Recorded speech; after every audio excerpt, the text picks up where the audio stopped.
Thank them, you say you'll be over for dinner the following night, and you walk home with your dog. You get home and you can't find the watch. What do you do? Okay? That's a big question. Well, a lot of students will say, well, I'll cry. I'll break down and get upset. Some students will say, well, I'll retrace my steps and see if I can find that watch. Another idea is, well, I'll get some friends, a few friends that will help walk along the way to help find the watch, because more than one set of eyes is better. Another idea is, well, I'll put up a reward and post it all over the place, except if it's a priceless watch, who's going to return it? Well, it's a possibility, it's something to think about. Another student or interviewee had a great idea. Well, maybe the dog ate it. So they give the dog an X-Lax pill and make it possibly poop out the watch. Well, it's a great idea. It's creative. And then another person said, well, I would call the police and file a report. Well, what's the whole idea here? Why do we ask this in an interview? Well, let's go back to the pre-existing duty rule first and tie it into the course. If a cop found the watch, you would not owe them money if you did a reward, because they have a pre-existing duty. Here, why do we ask this in an interview? Well, let's go back to the pre-existing duty rule first and tie it into the course. If a cop found the watch, you would not owe them money if you did a reward, because they have a pre-existing duty. With respect to your careers, this question is very important for a manager, and this is where you have to start thinking about your careers. As a senior executive, the reason why I ask the question is it tells me a lot about you. If you break down and cry, I don't want to hire you, because then you don't know how to resolve problems. If you were the person that thought about giving a laxative to your dog, I might think you're pretty creative. I also want to figure out at what point in time are you going to pull other people in to help you solve this problem. I want to see, are you able to figure it out yourself? When do you pull in your staff? And then when do you ultimately own up to your boss? Look, I tried this, this, and this to resolve the problem, but I can't fix it because I'm the last resort as a senior executive. I might have a way to fix the problem because I have more resources.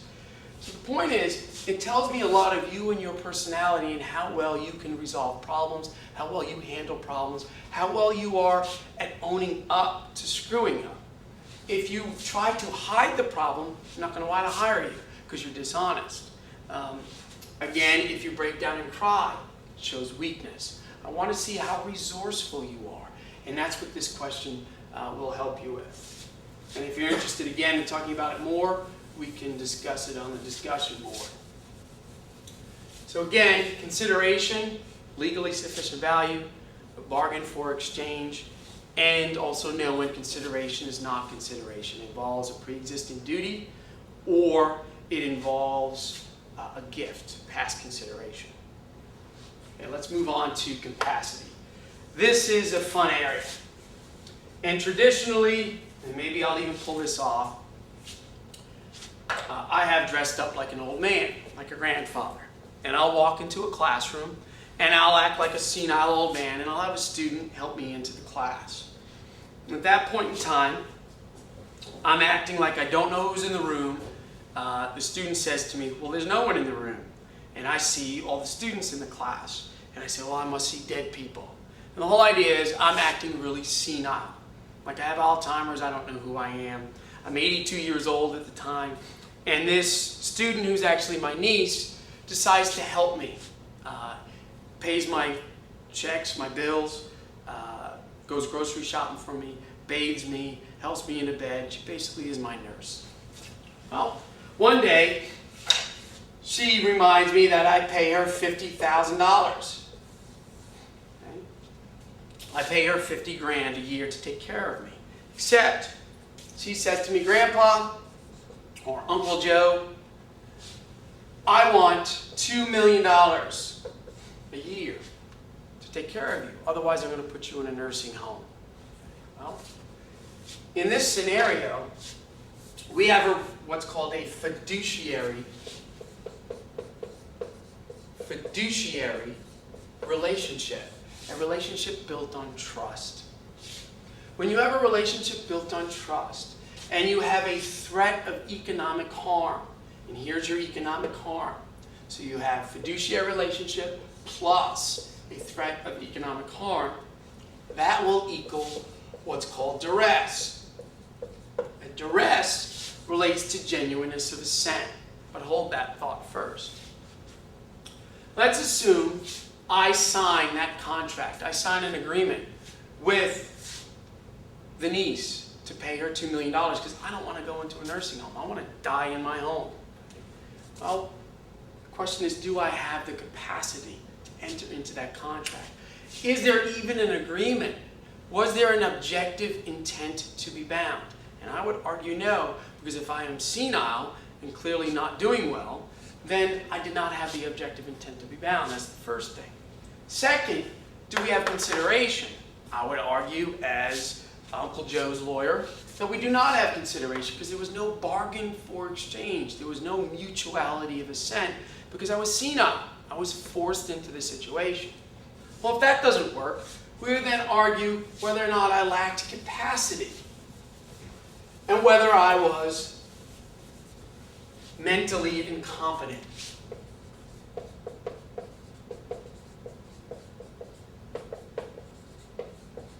Well, here's the key with mental incompetence. If, at the time the agreement was entered into, Uncle Joe was declared by a court to be mentally incompetent, we don't have a contract at all. We can even argue we don't have an agreement. There's nothing, because he was declared mentally incompetent prior to. However, if he was not declared mentally competent at the time he entered into this agreement, but was in fact senile, we would have to prove that he was senile. And that's difficult because you get into a he said, she said match. You have to get doctors involved. But it does not mean we could not prove it. You could demonstrate that he lacked the mental capacity to enter into the contract. If he's demonstrated to be senile here, it's irrelevant because at the time he entered the contract here, he clearly lacked or had capacity because he wasn't declared mentally incompetent or proven mentally incompetent until afterwards. Well, let's go back to genuineness of assent, which is the fifth requirement of a contract. It is not an element. Genuineness of assent can be used to say that while we may have a valid contract, and we use K in the legal world for contract because C generally denotes court.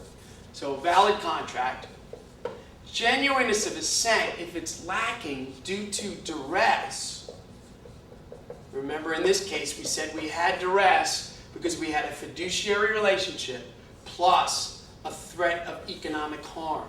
Fiduciary relationship plus a threat of economic harm. Well, duress makes this contract automatically void. Another example of duress is if I put a gun to your head or the gun to the head of another person and I say, I will kill that person, I'll kill you unless you agree to this. That is a void contract. Some might argue, actually I would, that we didn't even have a valid contract because there was no bargain for exchange. There was no objective intent to be bound. So let's take a step back. If we lack one of these elements, the agreement, let's assume we have an agreement, if we lack one of these three, this agreement could never rise to the level of a contract. Okay? The first thing we want to attack is the agreement, particularly the objective intent to be bound. If we can't succeed there, we'd want to attack these if we want to get out of the contract. Let's assume a court finds all four of these. Well, we have other ways to attack it. And as I showed, genuineness of assent, duress. There's another one, undue influence. An undue influence is generally a threat of economic harm, okay, where you try to blackmail somebody. It may